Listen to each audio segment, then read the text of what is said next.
Tamam. Üzürlü sən. Filtr getdi. Mən də xəstə vidimdə. Və qorxular haqqında danışırdıq və qorxular haqqında deməli bunu danışmaq istəyirəm ki, dostlar, baxın, mən bəzən məni dinlə bağlı deyirlər ki, məsəl üçün sənin keçmiş həyatları mən danışanda və deyirlər ki, sən dinə zidd eləyirsən, əvvəl səni dinləyirdik, indi dinləmirik. Yəni indi hal-hazırda düzgün məlumatlar vermirsən və s. Əkizlər yatıblar, çox sağ olun. Və bu həqiqətən də bir ara məni sıxırdı və mən düşünürdüm ki, bəlkə mən həqiqətən də insanlara çatdırdığım mövzu o deyil. Amma mən bir onu deyə bilərəm ki, mən İslam dini altında doğulduğuma görə Allah'a min kərə necə deyərlər, minnətdaram və təşəkkür edirəm ki, o Quranı verib bizə, o ayələri, o surələri. Çünki o ayələr və surələr olmasaydı, mən bəlkə də özümü tapa bilməzdim və bəlkə də mən o belə deyim də problemlərin içindən qurtula bilməzdim. Məhz onların sayəsində mən qalxdım və qalxa bildim ki, onlar məni bəzi düşüncələrimi dəyişdi, bəzi problemlərimi, bəzi yox, bir çox problemlərimi çözdü və s. Yəni buna görə mən minnətdaram, amma hər zaman demişəm, mən dini insan deyiləm. Yəni nə mənada dini insan deyiləm. Mən Hacı Şahin deyiləm, Allah ona rəhmət eləsin. Yəni ona çatmaq üçün yəni o qədər biliyi olmalıdır. Və yaxud da Quranın hər hansı bir ayəsini, baxmayaraq ki, mən Quran oxuyuram, amma Quranın hər hansı bir ayəsini mən sizə əzbər hal-hazırda deyə bilmərəm. Çünki mən bəlkə də onun gəlib dərinini öyrənməmişəm. Bəli, oxumuşam, amma əzbərləmək kimi bir düşüncəm olmayıb. Yəni mən dininin bilikçisi deyiləm. Yəni bu haqda mən deyim ki, bütün biliklər məndə var, yoxdur elə bir şey. Amma mən yolumu başqa bir yoldan götürdüm və mən Allahı tanımağın başqa bir yollarını araşdırdım və başa düşdüm ki, mən hər hansı bir çərçivədə olmaq istəmirəm və mən hər hansı bir qorxuda olmaq istəmirəm. Məsəl üçün, keçən dəfə bir paylaşım çıxdı mənim qarşıma ki, baxın, belə bir şey oldu mənim həyatımda. Namaz qılmayan insan birbaşa cəhənnəmə düşəcək, orada yanacaq, qəbir əzabı çəkəcək, nə bilim onun dərisi diri-diri soyulacaq və s. Yəni çox qorxunc bir şeylər idi. Mən də həmin ərəfədə namaz qıldığım vaxtlar idi və bu anam da sağlamlığına görə namaz qıla bilmirdi, amma çox istəyirdi. Siz mənim düşüncəsizliyimə baxın. Mən namaz qılan insan və mən anam namaz qılmır sağlamlığına görə. Mən götür, o mesajı göndər ona. Güya da indi öz aləmində mən anamı ayıltmaq istəyirəm. Və təəssüf ki, insanların çoxu bizi Allaha yaxınlaşdırmaq üçün qorxu ilə bizim üstümüzə gəlirlər. Mənim anam 3 gün xəstə yataqda qaldı. Dedi, qızım, sən bunu mənə niyə göndərsən? Sən bilirsən axı, mən yəni istəyərək bunu eləmirəm. Həqiqətən də halım yoxdur, ağrılarım var və s. Mən oturdum, analiz elədim. Dedim, Kəmalə, sən bir insanı dinə mi bağlamaq istəyirdin? Allaha mı bağlamaq istəyirdin? Sən ona nəyi sübut eləmək istəyirdin? Nə idi mən ona sübut? Dostlar, düzdür, bayaqki canlıdan gələnlər bilir söhbət nədən gedir, amma sadəcə o yarımçıq qaldı deyənə. Mən ona nəyi sübut eləmək istəyirdim? Mən ona şuuraltı olaraq öz egomu və insan olaraq mən səndən üstünəm, bax gör mən namaz qılıram, amma sən yox dedim və o insanın qul haqqına girdim onun qəlbini qırmaqla. Burada mən yaxşı insan sayılırammı, yoxsa o? Və təəssüf ki, insanlar adamın üstünə bununla gedir. Yəni, Allahı tanımaq istəyirsə, yenə gəldik biz qorxulardan bu mövzuya, amma heç nə olmaz. Deməli ki, mən səhərdən bu mövzuya gəlmək istəyirdim. Çünki qorxular, məsələ buradan başlayır. Bizim ən böyük qorxumuz cəhənnəmdə yanmaqdır. Bizim ən böyük qorxumuz bu həyatda heç nə etməmiş bu dünyadan köçməkdir. İnanın, mənim 35 yaşım var və mən hələ də düşünürəm ki, mən 35 yaş üçün mən kifayət qədər bir şey eləməmişəm. Bəli, mən bunu düşünürəm Amma mən bunu düşündüyümdə özümü depressiyaya salıb, qorxulara salıb da düşünmürəm. Mən bunu düşünürəm ki, mən bunu necəsə düzəltməliyəm. Mən çarə axtarıram. İnsanların çoxu nə edir?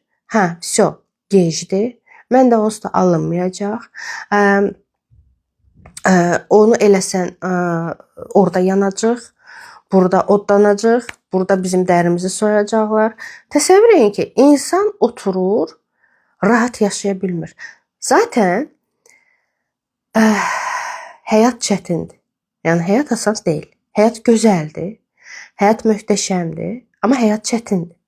Zaten yetərincə problemlər var. Zaten sıxıntılar var. Pulsuzluqdur, çarəsizlikdir, tənhalıqdır, ev problemləridir. Necə deyirlər, ruslar demişlər, bıtavuxa problemləri, yəni zaten yetərincədir. Plus sən düşünürsən ki, sən orada Allahın qabağında düzgün bir insan deyilsən və bunu sənə daim kimsə sənin üzvə vurur ki, sən onsuz da beləsən. Sən onsuz da tupoysan. Sən onsuz da bacarmayacaqsan. Sən onsuz da Allahın sevimli bəndəsi deyilsən. Niyə? Çünki belə bir deyim də var ki, xoşbəxt və pullu insanlar Allahın sevimli bəndəsidir. Yaxşı, bəs onlar Allahın sevimli bəndəsidirsə, onda sən niyə bu dünyaya gəlmirsən? Yəni özünə sual ver də. Mən göbələk deyiləm, düzdürmü? Mən atadan və anadan yaranmışam. Mən bir enerji olaraq gəlmişəm və mənim düşüncələrim var, mənim istəklərim var, mənim karmam var, mənim həyatda missiyam var və s. Yəni bəs mən niyə xoşbəxt deyiləm? Bilirsiniz, bayaq bir güzgü misalı gətirdim mən ki, mən nə düşünürəmsə, o mənim güzgümdür. Ki, mənim oğlum məsəl üçün 1-ci sinifə gedəndə, bir də təkrar danışım onu, 6 yaşı olanda tam danışmırdı və müəlliməsi, zavuçu hamısı mənə bir ağızda deyirdi ki, uşağın dəlidir, apar onu dəlilər məktəbinə. Yəni burada oxumasın. Faktoşda normal uşaq idi. Sadəcə salmışlar onu, təsəvvür edin, bir sinifdə 45 nəfər, müəllim də onu tab gətirə bilmirdi. Mənim niyə dilim yox idi ona o cavabı qaytarmağa? Çünki mən şuuraltı olaraq şuurlu şəkildə də öz doğmaca oğlumdan utanırdım. Niyə utanırdım? Çünki o danışmırdı, yetərincə özünü ifadə edə bilmirdi. Tam özünü hələ otuzdurmamışdı. Yəni yaşlıları kimi deyildi. Və bu məndə utancaqlıq hissi yaratmışdı ona qarşı. Mən utanırdım ki, mən belə bir uşağın valideyniyəm. Bəli, mən bunu deməkdən çəkinmirəm. Çünki bu problemli uşaqların, anaların rastlaşdığı bir vəziyyətdir, bir hissdir. Sadəcə çox adam özünü çox ideal sayır və deyir ki, yox, nə danışsa sən necə anasan, sən necə eləsən. Söhbət nəsə eləməkdən getmir. Biz zaten hər birimiz övladımız üçün ürəyimizi belə çıxardıb verərik. Söhbət bizim əsl düşüncələrimizdən gedir. Və bunu siz nə vaxt ki, özünüzə tam olaraq otuzduracaqsınız beyninizə ki, bəli, mən bu cür düşünürəm, bəli, mən öz uşağım haqqında bu cür düşünürəm dedikdə, salam Necmin, və o zaman insan artıq fərqinə varmağa başlayır.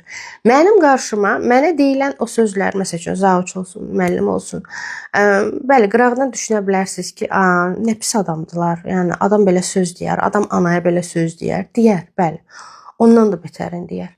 Çünki mənim düşüncəm, əgər mən sadəcə öz oğlumdan utanıramsa da, ətraf onu mənə 100 qat sərt şəkildə qaytaracaq. Sənin yaşadığın həyat sənin güzgündür. Bunun başqa bir izahı yoxdur. Artıq bu təsdiq olunmuş bir faktdır. Çünki, gəlin mən sizə izah edeyim bu nədən irəli gəlir. Bilməm, maraqlıdır yoxsa yox. Hələ ki halım var, hələ ki öskürək yoxdur. Mən insan olaraq bir neçə bədəndən əmələ gəlirəm. Mental, astral, efir və s. Onları mən sağlam həyat verilişində izah edəcəm. Mənim çakralarım, bütün bu çakra dediyimiz nədir də? Bunu hamı deyir, çakranın aktivləşməsi, çakra belə, çakra elə. Amma bunu bizə tam olaraq otuzduran yoxdur. Düzdürmü? Tam olaraq nədir? Başa düşmürsünüz. Prosta hal-hazırda moddur bu söz. Ona görə də hər kəs bu sözdən hal-hazırda istifadə edir. Mən mental, mənim düşüncələrimin formalaşdığı bir bədənimdir. Yəni o, mən nə düşünürəmsə, mən mental bədənlə, mənim yüksək mənim də var, mən onu ətrafa yayıram, ətraf məni həmin o mental bədənimdə olan düşüncələrimə əsasən həyatıma o vəziyyətləri gətirir, çıxardır. Sən deyə bilərsən ki, kim xoşbəxt həyat istəmir? Düzdürmü? Kim sağlam həyat istəmir? Kim xoşbəxt qadın olmaq istəmir? Hər kəs istəyir. Mən razıyam. Amma sistem səni sadəcə istəklərinə əsasən tanımır. Sən bizə iki növ qismət verilir. Maraqlıdırsa davam edeyim. Arada bir xoş söz yazın, sual olmadan. Bizə iki növ qismət verilir. Var bizim bir növ qismətimiz ki, keçmiş həyatlara əsasən yendirəm ki, kim keçmiş həyatı qəbul edir, eləsin, kim eləmir, canlı sağ olsun. Yəni budur. Öyrəndiklərimiz budur. Keçmiş həyatlara əsasən, karmaya əsasən, kiməsə elədiklərimə əsasən, bu həyatda alacağım dərslərə əsasən mənə bir yol çizilir. Kəmalə məsəl üçün gəlir bu dünyaya, filan qədər il yaşayır və bu. Uşağı xəstə olur, nə, məktəbə gedir, orada hamı onu əzir, çünki şəxsi sərhədləri yox, o yox, bu yox. Öyrənməlidir. Öyrənsə, hə, super. Öyrənməsə,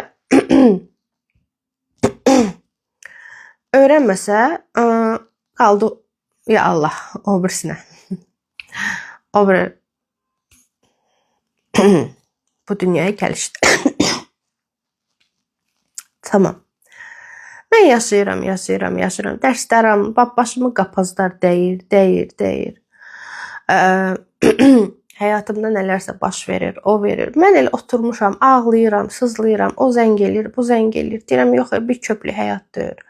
Bu nə həyatdır? Qalxıram üsyana. Mənim bütün çakralarım bağlıdır sözün deyəcəm. Niyə? İndi hər kəs mənə düzəldəcək ki, bağlıdır, ancaq öləndən sonra. Bunu mən də bilirəm, dostlar.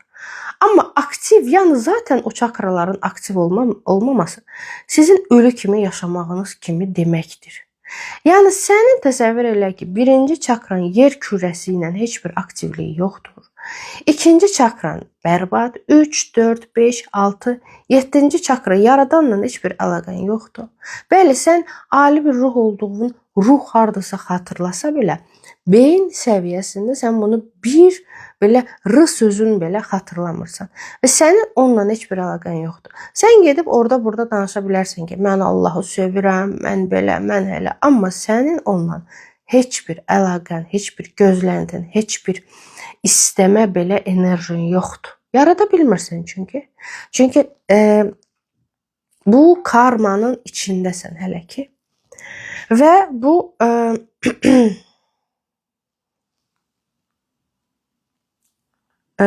bu karmanın içindəsən. Və belə deyim də bu karmanın içindəsən. Daha sonra sən günün birində deyirsən ki, tamam, mən dəyişmək istəyirəm. Mən başqa bir insan olmaq istəyirəm. Mən bu həyatla razı deyiləm. Bəli. Sən deyirsən ki, mən niyə bu həyatla razı olmalıyam ki, nəyə görə? Mən başqa bir həyat istəyirəm. Mən sağlam övlad istəyirəm. Mən imkanlı bir həyat istəyirəm. Mən uğurlu bir həyat istəyirəm. Mən indi ona da deyəcəm, ancaq dualar olanda necə olur? Mən hər şey istəyirəm, niyə dəyişməyim? Bax, bu zaman sən başlayırsan öz üzərində çalışmağa. Öz üzərində insan, baxın, yanınızda saxlayın, yenə də deyirəm.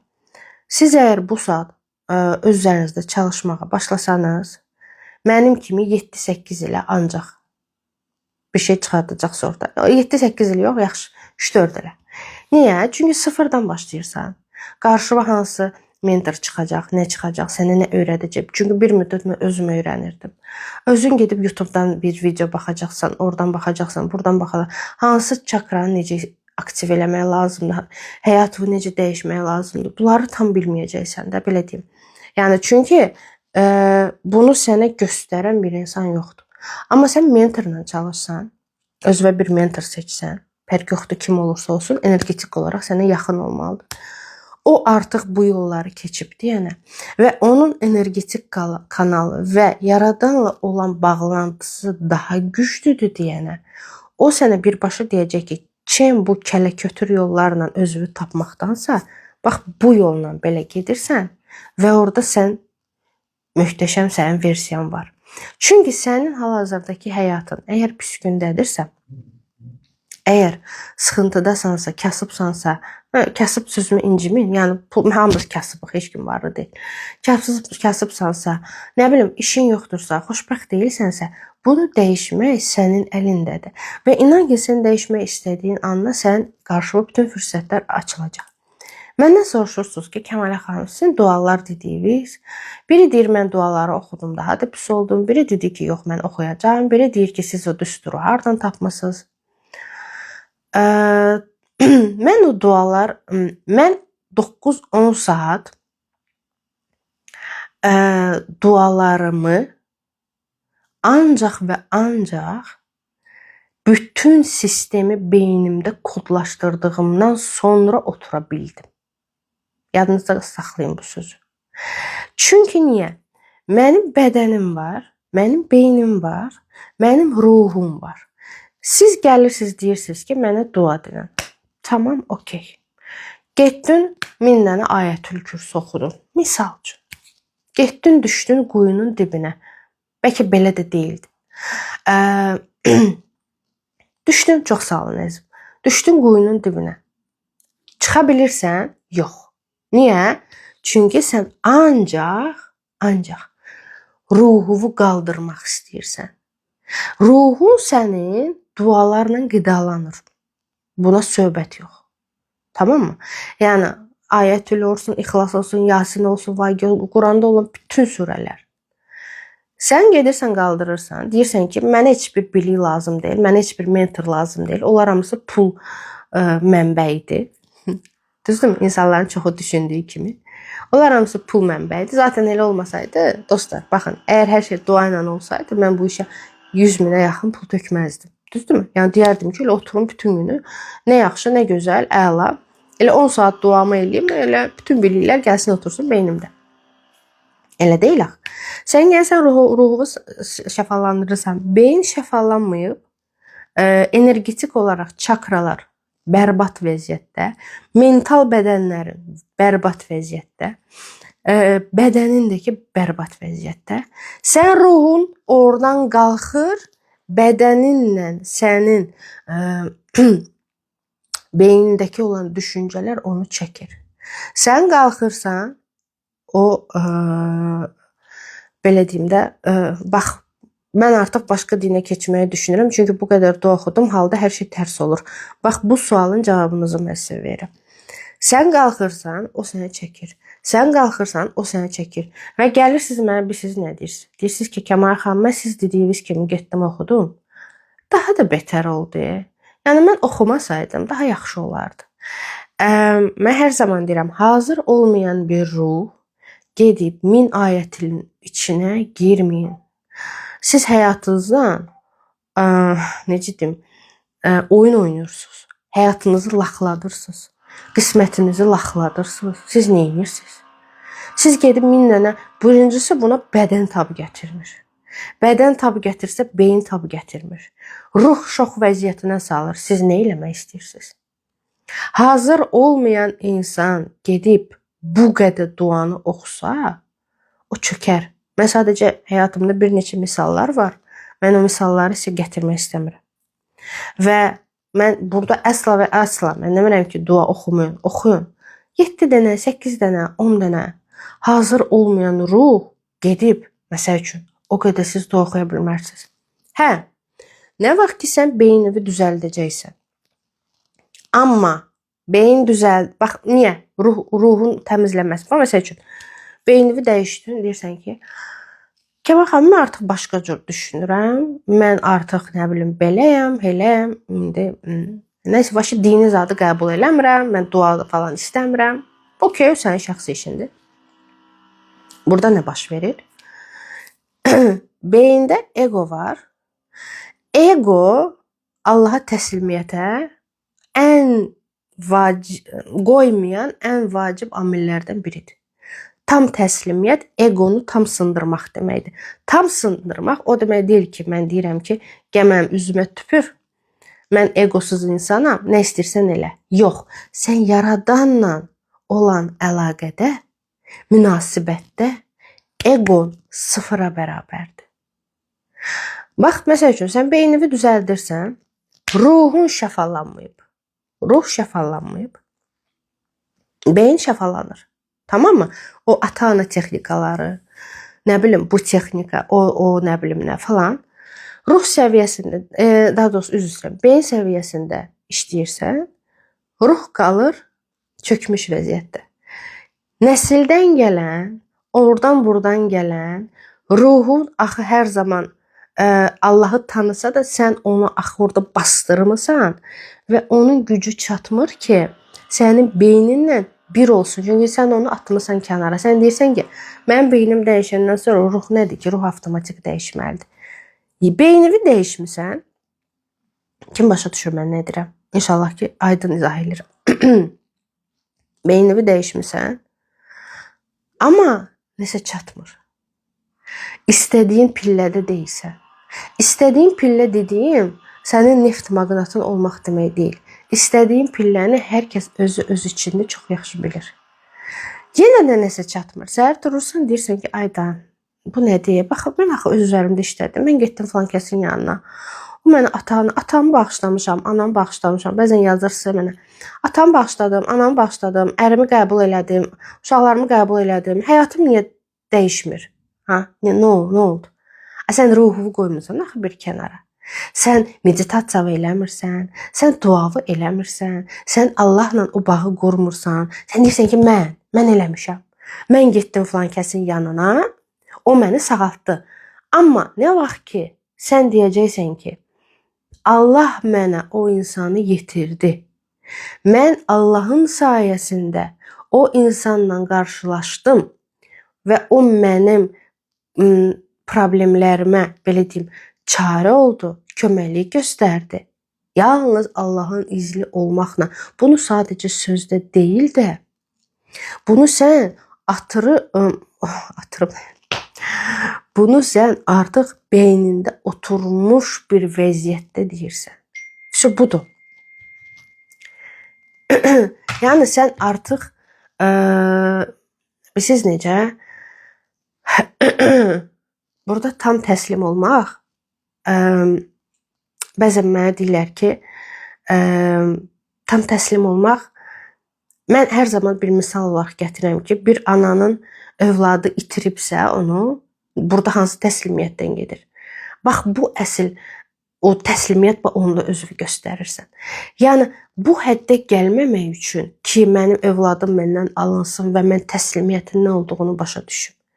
Siz artıq indidən yaşadığınız şeyə başlayın təşəkkür eləməyə, minnətdar olmağa, dediyiniz hər bir sözü, heç nəyi ucuzlaşdırmayın, dəyərsizləşdirməyin. Ay filan din pisdir, biz yaxşıyıq. Ay filan insan pisdir, mən yaxşıyam. Sən Allah hər birimizi bir yaradıb.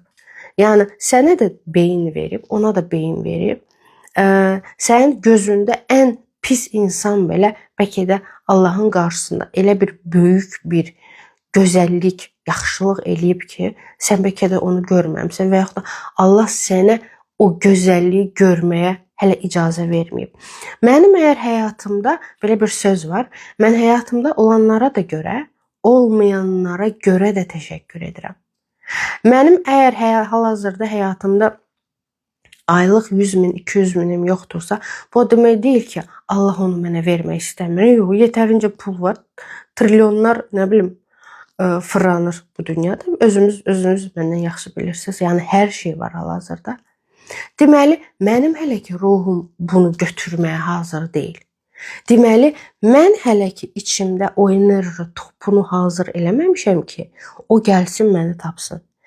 Mənim əgər, məsəl üçün, mən gözümü yumub və xoşbəxt bir ailə həyatı, ev, maşın, bağ, yəni bunları da biz yox saymırıq. Çünki pul bizim ruhumuzu xoşbəxt edəcək bir vasitədir. Mən bunları istəyirəm və mən bunları gözümün qabağına gətirəndə xoşbəxt oluramsa, deməli hardasa bir kəmalə var ki, artıq kvant sahəsində onlara nail olub və o qismətində var ki, onu Allah icazə verir ki, sənin düşüncəvə o gəlsin. Çünki Allah o qədər mərhəmətlidir ki, o qədər gözəldir ki, sənin qismətində ehtimalı olmayan heç nəyi sənə arzu olaraq belə vermir. Yəni sən əgər 5 uşaq anası olmaq istəyirsənsə, 10 uşaq anası olmaq istəyirsənsə, deməli bu artıq sənin proyeksiyanda var. Deməli sən artıq bu proyeksiyada var.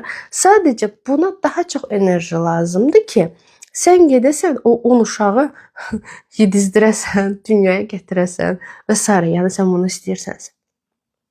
Səndə bu hal-hazırda yoxdur. Ona görə yox ki, Allah bunu sənə göstərdi. Allah, mən sənə vermirəm. Yox. Bunun onun heç bir. Sən hələ buna hazır deyilsən. Sənin indiki vəziyyətivə uyğun, əgər o sənə 10 uşaq versə, sən bəlkə çökərsən. Sən bəlkə də dağılarsan, sən bəlkə darmadağın olarsan. Amma Allah o qədər gözəl Allahdır ki, deyir ki, sən gəl bu imtahanlardan keç. Getdikcə də imtahanların daha da asanlaşacaq. Asanlaşdıqca da sən onu belə deyim, qəbul etməyə daha da yaxşı olacaqsan. Mənim əkizlərim oldu 34 yaşında. Mən ona qədər 3 dənə üzr istəyirəm hamıdan. Çox-çox üzr istəyirəm. 3 dəfə süni mayalanma elədim. Nə bilim, nələrsə də bəzi prosedurlar, həkimlərə getdim. Hər şey elədim və onlar keçən 2024-də oldular da və onlar tam təsadüfi bir şəkildə doğuldular. Tamamilə. Mən o qədər dua eləyirdim.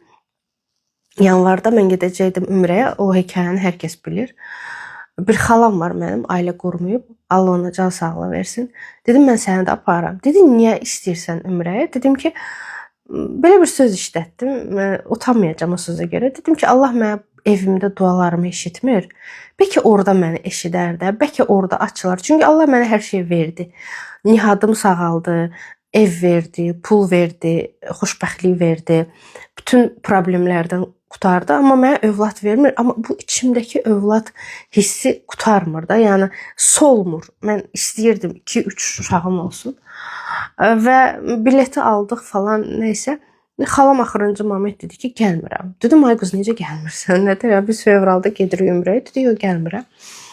Hələ fevralda da mən üzr istəyirəm hər kəsdən. Bildim ki, uşaq olacaq. Amma martda bildim ki, əkizlərdir. Çox təsadüfi bir şəkildə, yəni özüm belə şok uyduq. Yəni biz hamımız həqiqətən belə nəsildə falan əkiz yox. Və ikisi də onlara baxıram, həqiqətən də tamam başqa bir enerjide olduqlarını və mənim bəlkə də ən gözəl vaxtımda gəldilər. Mənim tam fərqli düşüncələrimə uyğun, mənim tam həyata baxışıma uyğun, tam da məni tam belə deyim də toparladılar. Tam elə biz tam olduq. Bildiniz necə? Və mən indi başa düşürəm ki, mənim birinci oğlumda yaranan problemlər hamısı mənim buramda olan problemlər idi. Ana necədirsə, ananın psixoloji vəziyyəti necədirsə, o onun övladının da psixoloji vəziyyətinə keçir. Bax, hal-hazırda bir söhbət gedir ki, biz DNK-nı dəyişə bilirik də, düzdürmü? DNK-nı necə dəyişirik? Bax, mən dəyişməsəydim, mənim övladım da danışmayacaqdı. Elə belə də gedirdi. Çox insan tanıyırıq da, düzdürmü? Problemdir, danışmır. Uşaqları da bütün mərkəzlərə aparırlar, danışmır. Və yəni elə o da qalacaqdı. Mən dəyişməsəydim, onun da bəlkə ailəsində çətinliklər olacaqdı. Mən dəyişməsəydim, evimizdəki problemlər bitməyəcəkdi. Ev məsələmiz var idi, ev məsələsi alınmayacaqdı. Maşın olsun, nə bilim, maddiyyat olsun. Hər zaman demişəm, maddiyyat çox önəmlidir. Maddiyyatı biz yox saya bilmərik. Maddiyyat, əşi, pul əl çirkidir, pul heç nədir falandır. Xeyr, elə deyil. Mənim bütün getdiyim seminarlar və yaxud da bütün aldığım bu təhsil qiyməti, deyirəm də, bir evin qiymətidir. 100 minə yaxın pul çıxıb. Pul verib almışam da, düzdürmü? Pul verib almışam. Yəni biz bunu yox saya bilmərik. Allahın verdiyi hər bir şeyə biz təşəkkür eləməliyik. Əgər Allah lazım bilməsəydi, bizə o pulu da verməzdi. Deyərdi elə ağacdan o nədir o gülləri dərin bir-birinizə, məsəl üçün 5 gül ver, 1 kilo ət al. Məsəl üçün siz başa düşdünüz mən nə demək istəyirəm. Və DNK dəyişir. Mənim düşüncəm dəyişdi deyənə, Nihat başladı dəyişməyə. Biz hansı həkimə gedirdik, mənə demişdilər ki, o uşaq elə belə də qalacaq. Mən dedim qalmayacaq. Yəni mənim ən böyük möcüzəm Nihatın danışmağı oldu. Çünki ona hamısı otudu autizm diaqnozu qoymuşdu və mənə demişdilər ki, gözdə də 20-21 yaşına düzələr. Mən dedim o autizm deyil və o düzələcək. Düzələcək.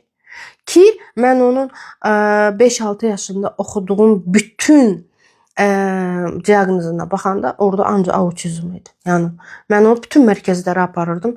0. Yəni Bakının bütün mərkəzlərində mən olmuşam. 0. Nə vaxt ki, inanın Allaha. Mən yalan danışmağı sevmirəm. Mənə buradan heç nə olmayacaq olsun. Amma inanın ki, mən nə vaxt ki başladım özümə, əl çəkdim ondan. Dedim sən mənim qəbulumsan. Birinci onu qəbul elədim. Yavaş-yavaş. Qəbul dərhal olmur. Daha sonra özümü başladım düzəltməyə. Və düzəltdikcə də, onu qəbul etdikcə də bizim etdiyimiz terapiyalar başladı özünü göstərməyə. Bilirsiniz, mən artıq 2018-ci ilin sonundan başlamışam bu. Bilmirəm, maraqlıdır sizə, yoxsa yox?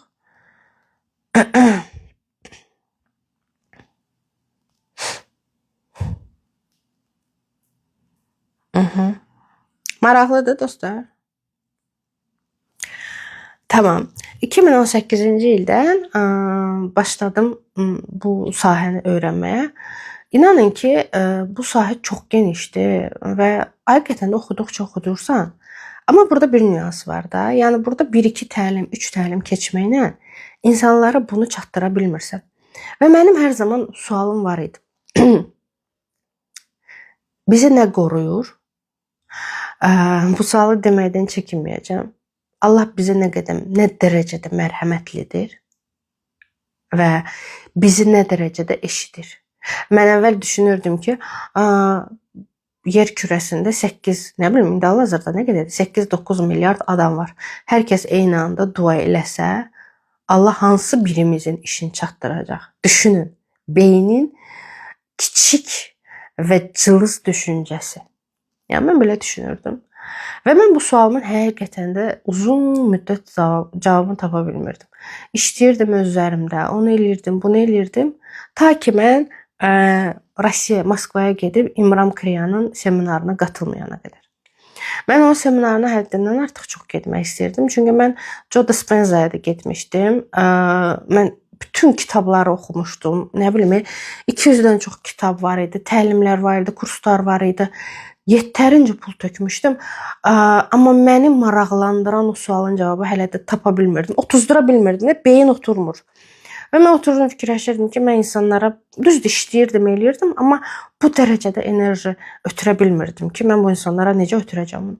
Və mən keçən il oktyabra, elə bu vaxtlar idi, 2023-cü ildə mən getdim İmram Kriyanın seminarına Moskvada və mən oradan gəldim. Mən çöktüm. Mən 2 ay xəstə yatdım. 2 ay. Mənim bütün səs tellərim tutulmuşdu. Qızdırmam düşmürdü. Nə gündə idim, pis gündə. Amma mən bilirdim ki, mən şəfalanıram. Mən bilirdim ki, məndə olan bütün o kodlar yenilənir. Ondan sonra, yanvarda məndə artıq ümrə açıldı istəyi, ondan sonra əkizlər və s. Mən oturdum, dedim ki, mən bütün təlimləri saxlayıram. Mənim artıq bütün sualların cavabını mən tapdım. Bu insan mənə bütün suallarımın cavabını verdi. Ona görə mən hər zaman deyirəm, əgər kimisə yanına gedirsinizsə, o insanın birincisi oxuduqlarına baxın. Yəni, yenə deyirəm, mən psixoloq deyiləm. və hər zaman bunu qeyd edirəm ki, ay cəmaət, mənə psixoloq deməyin. Çünki psixoloq ən azı Bakı Dövlətin Psixologiya fakültəsini bitirənə deyirlər. Mən psixoloq, mənə bir də görürsüz OKP ilə işləyirsiniz yazırlar. Mən oturub fikirləşirəm, deyirəm, OKP nədir? OKP psixoloji bir sözdür axı. Mən bilmirəm axı. Mən onunla işləmirəm, panik atakla işləmirəm. Mənim işlədiyim şey başqa şeydir. Mən Bakı Dövləti riyaziyyatını bitirmişəm. Mənim psixologiya üzrə bir-iki dənə kurs təhsilim var. Mən onu heç təhsil kimi də saymıram. Mənim işlədiyim şey insanın ruhudur.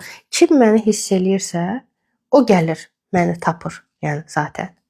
Kim məni hiss eləmirsə, onun heç zaten mənim yanımda heç yeri də yoxdur. Çünki bəzən mən dediyimi başa da düşmür. Ona görə mən psixoloq deyiləm və bundan çəkinmirəm də. Əvvəl qorxurdum, deyirdim, ay Allah, birdən deyərəm mən psixoloq deyiləm. Deyirlər, sən necə işləyirsən? Deyirəm, mən işləmirəm. Yəni mənə tanıyanlar bilir ki, mən fərdi seans götürmürəm. Mən get dəftərə nəsə yaz, arzu, nə bilim, stendi düzəlt demirəm. Ay çıxanda onun altında nəsə yaz demirəm. Mənim işlədiyim tamam başqa şeydir. Və mənim işlədiyim o insanın ruhu şəfalanması, o da başqa bir şeydir. Mənlə danışandan sonra mən görürəm də insanların gözündə, özümü tərifləmirəm, sadəcə olanı deyirəm ki, insanların gözündə inam yaranır. Və mən deyəndə ki, məsəl üçün Allaha bağlantı yaranır, onu mən eləmirəm. Mən kiməm ki? Allahın icazəsi ilə sadəcə əgər o mənə bu bilikləri veribsə, əgər o mənə icazə veribsə ki, mən günlərlə 10 saat, yəni dua və meditasiya vəziyyətində onu hiss edirəmsə, deməli bunun icazəsi var da, bunun protokol əsasında bu icazə olmalıdır. Yəni bu hər kəs bunu get otur 10 saat onu hiss elə söhbəti deyil axı. Burada bunun altından çıxmaq məsələsi də var. Duanı oxursan bəzən vəziyyət də pisləşir və s. Amma bu icazəni əgər mənə veribsə, deməli mənim yanıma gələnlər də heç olmasa biraz da olsa bu şəfanı məndən almağa ehtiyacı var. Əgər kimsə yazılmırsa, deməli hələ vaxtı deyil. Deməli hələ o transformasiyanın vaxtı deyil. Məsəl üçün mənə bəzən yazırlar ki, bir dəfə bayaq biri yazdı ki, çox az olur belə heytlər, necə deyirlər, amma yazanlar da yazır da. Canın çıxar, pulsuz eləyəsən. Oturam, baxıram, deyirəm, sağlam həyatda yetərincə verilişimiz var. YouTube kanalında yetərincə verilişimiz var. Instagram, Reels, daim nəsə eləyirəm, daim nəsə düzdür, mən storydə çox aktiv deyiləm. Çünki həqiqətən buna birincisi vaxtım yoxdur, ikincisi də həvəsim yoxdur. Yəni düşünürəm ki, dediyimi demişəm, danışdığımı da danışmışam. Yəni ondan sonra mən danışım. Yəni mən story atmaqdan mənim işim yoxdur. Bundan artıq mən nə edeyim? Axı mən məsəl üçün köklü dəyişim mənim ən böyük kursumdur da. Mən o köklü dəyişimi ürəyimi qoymuşam, zamanımı qoymuşam. Mən onu pulsuz eləsəm, qarşı tərəf onu dəyərsizləşdirəcək ki, məsəl üçün bəzən pulsuz seminar eləyirik, görürük, münasibəti görürük. Biri baxmadı, biri heç lazımdır deyil, biri heç mən başa düşmədim. Yəni mənim dediklərimi dəyərsizləşdirirlər. Mən axı o boyda zəhmətimi ödənişsiz eləsəm, heç nəsiz eləsəm, o sonra mənə elə bir necə deyərlər, bokum çıxacaq ki, elə bir negativ tərəfdən çıxacaq ki, mən sonra elə bəlkə də bu işdən belə uzaqlaşdırıla bilərəm sistem tərəfindən. Bilirsiniz nəyə görə? Ona görə yox ki, heç kim pul düşkünü deyil, heç kimə pula ehtiyacı yoxdur. Bir balans var. Siz daima əgər kimlərəsə təmənnasız yaxşılıq eləsəz, axırda kainat deyəcək ki, elə öl otur yerində, sən heç bu işi görməyə layiq deyilsən. Bax, budur. Və yəni, mənim də işimin zəhməti var da. Mən axı orada enerji sərf eləyirəm. Aya 4 dənə Zoom görüş, təsəvvür edin. Hələ ki, mən sizinlə yarım saatda, 40 dəqiqədə danışıram. Mənim xəstə olduğum halda, halal xoşunuz olsun əlbəttə ki, vaxtımı ayırıram, informasiyanı verirəm, illərlə öyrəndiyim bilikləri mən sizinlə bölüşürəm. Kimlərsə buradan faydalanır, nəsə bir həyatında dəyişiklik eləyir. Təsəvvür edin ki, köklü dəyişimdə bunun həftədə 4 dənə 3-4 saatlıq Zoom görüşü olacaq və ondan əlavə də 8 video dərslər olacaq. Onları hamısını mən eləyirəm axı, düzdürmü? Mən tək eləyirəm, özü tək işləyirəm mən. Yəni bir dənə Dinara xanım da assistentdir, bütün iş mənim üstümdədir. Və mən onları eləyirəm, danışıram, bütün bu bilikləri, inanın ki, bütün bu bilikləri öyrənmək üçün həqiqətən də çox pul gedir. Həqiqətən də çox pul gedir. Yəni o pulu çıxartmaq kimi bir vəziyyətim də yoxdur. Çünki zaten çoxdan çıxıb mənim heç ona ehtiyacım da yoxdur. Amma mən bunun dəyərini ucuzlaşdırsam və yaxud da baxın, mən köklünün qiyməti məsəl üçün orada olan informasiya 5000 manatdır da, düzdürmü? 5000 manatlıq qiymət var ən azı. Amma mən onu götürsəm məsəl üçün desəm ki, bir ay 1500 manat, 2 ay 3000 manat. Siz deyirsiniz ki, sizin başın xarab olub, sən Azərbaycan kimi ölkədə sən nəyə qoyub, nəyə danışırsan, belə qiymət qoyarlar, düzdürmü? Adamı linçləyərlər və burada artıq mənim mərhəmət hissim var ki, mən də sizin kimi Azərbaycanda, Bakıda yaşayıram. Yəni mən Amerikada yaşamıram, Şveysariyada, Norvegiyada yaşamıram, düzdürmü? Və mən artıq bunu ölkəyə uyğun qoymuşam. Yəni bir ay 330 manatdır. Ona qoşula bilmirsinizsə 2 aylıq proqramdır. Mən sizin üçün 10, 11, 12 noyabrda Muladxara və Sahasrara, yəni 1-ci çakra ilə 7-ci çakranın aktivləşməsi mövzusunda 3 günlük seminar təşkil edirəm. 150 manatdır. Siz ona qatıla bilərsiniz. Ya 3 noyabr başlayacaq köklü dəyişim 2 aylıq proqram, 330 manatdır bir aya. Ya da ki 3 günlük seminara qatıla bilərsiniz, 150 manat. O da çox möhtəşəm olacaq. Çünki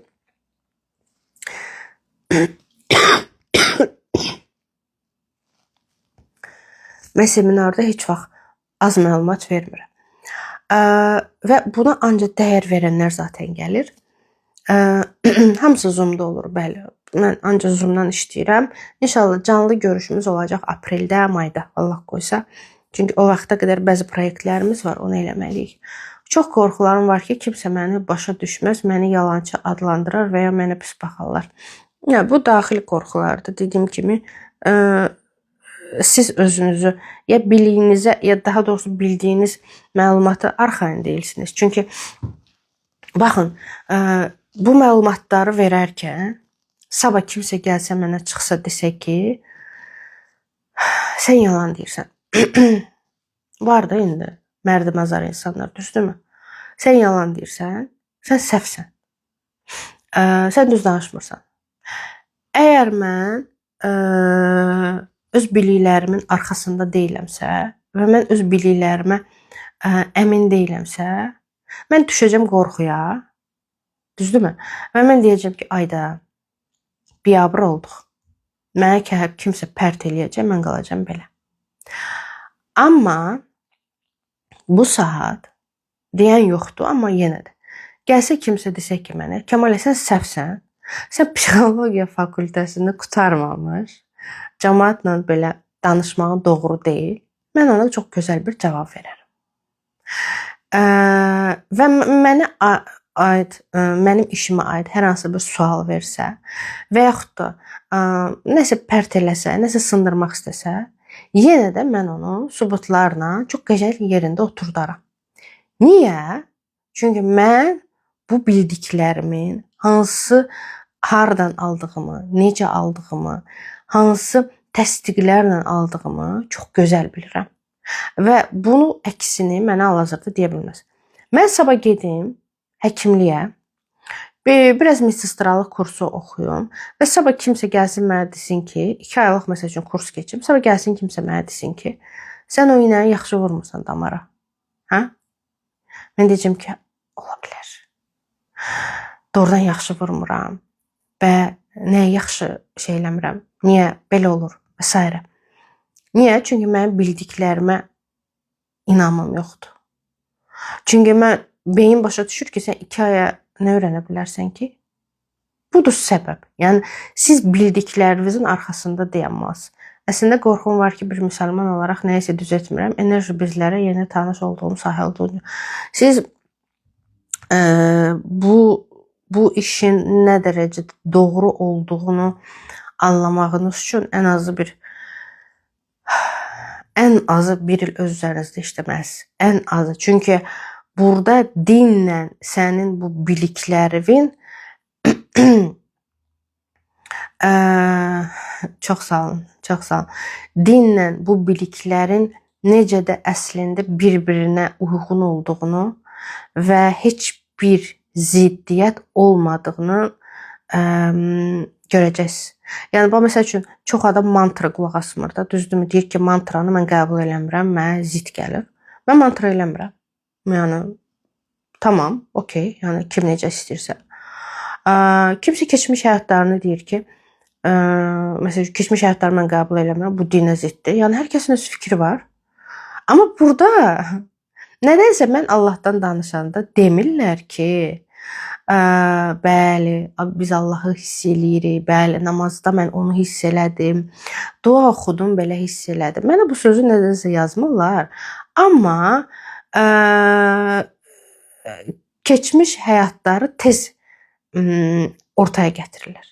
Çünki niyə? Çünki Allahı tanımaq üçün biraz zəhmət çəkmək lazımdır. Yəni o hissi yaşamaq üçün və onunla bütün olmaq üçün və əslində Allahın bir parçacığı sənin içində olduğunun fərqinə varmaq üçün. Amma keçmiş həyatları müzakirə eləməyə nə var ki? Yəni oturaq elə hamısı müzakirə eləyək. Və deyək ki, sən yalan danışırsan, nə bilirsən. Ad soyad dəyişikliklərinə fikriniz necədir? Mən eləmirəm və eləmədiyim heç bir şeyi komment eləməyi sevmirəm. Yəni eləmirəm. Kim istəyirsə eləyirsə öz seçimidir. Dualar videonuza baxdım və həyatım dəyişdi. Tamam, əla, çox gözəl. Amma əvvəllər Allaha inanırdım, amma indi onu bilirəm. Tamam. Kəvə xan, xahiş edirəm tərs düşüncə haqqında fikir, tərs düşüncə. Allah saxlamışdır. Elə şeylər deyir. Mən sizin videoya baxdım, 7 çakra izah edirsiniz. Mən də ilk 4 çakra bağladım. Gəlin bizim köklü dəyişimə. Köklü dəyişimdə dostlar, boğazım şey olur. 5 oktyabrda olan seminardan sonra çöküş olmalıydı. Yox, nə çöküş? Yox, xeyr.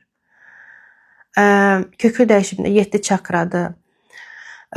Düşüncələrin tamamilə formalaşması, daha sonra yüksək mənlə bütün olması, həqiqətən də çox möhtəşəm bir proyektdir və keçən ilki köklü dəyişimlə heç bir əlaqəsi yoxdur. Bu ilki tamam fərqlidir. Suallara cavab vermirəm. Dostlar, üzürlü sayın, çünki mən baxmıram direktdə, siz çoxsuz, mən az. Amma köklü dəyişimə yazılmaq istəyənlər zəhmət olmasa nömrə ilə əlaqə saxlayın. Bu qədər artıq öskürək tutub çalışacağım tez-tez şəxsi seans eləmirəm, tez-tez canlı açım. Şəxsi seans eləmirəm, çünki şəxsidə o enerjini hiss eləyə bilmirəm. Mənim enerjim daha çox topluma gedir. Yox, şəxsi suallara cavab vermirəm. Ümumi WhatsApp-a da mən baxmıram, direktdə də Dinara baxır. Keçmiş həyat ola bilər, amma mən deyildim. Hər bir insan cismən bu həyata bir dəfə gəlir, ruhları deyə bilmərəm. Mən bir bunu da izahım verim. Bunu mən 5 oktyabrda da izah eləmişdim. Bizim keçmiş həyat dediyimiz, baxın, mənim yüksək mənim var. Mənim yüksək mənimin içində, loro dildə izah edirəm, mənim yüksək mənimin içində 100 dənə, məsəl üçün, misal olaraq deyirəm, şeylərə ilişməyin. 100 dənə balaca parçacıqlar var, ruhlar var, 1000 dənə, məsəl üçün. Tamam? Mən kəmalə olaraq, mənim bu ruhum, mənim içimdəki bu ruh var, kəmalə olaraq bir dəfə gəlir. Tutun söhbəti, mən nə demək istəyirəm. Mən keçmişdə Gülçöhrə idim, o birisində Jessica idim, o birisində Faik idim, o birisində Vahid idim. Elə söhbət deyil. Mən kəmalə olaraq bu ruhla, bu adla mən bir dəfə gəlirəm. Mən sonra gedirəm, yapışıram yüksək mənimə. O mənim, bütün mənim karmamı, bütün mənim Allahla bütün olma qismətimi, yəni mənim bu yüksək mənimin bu yolları keçməlidir. Mənim o bir parçacığım keçmiş həyatda nəsə olub. Baxın, reqressiya eləyəndə bu çox dərin mövzudur. Kimsə başa düşəcək, kimsə yox.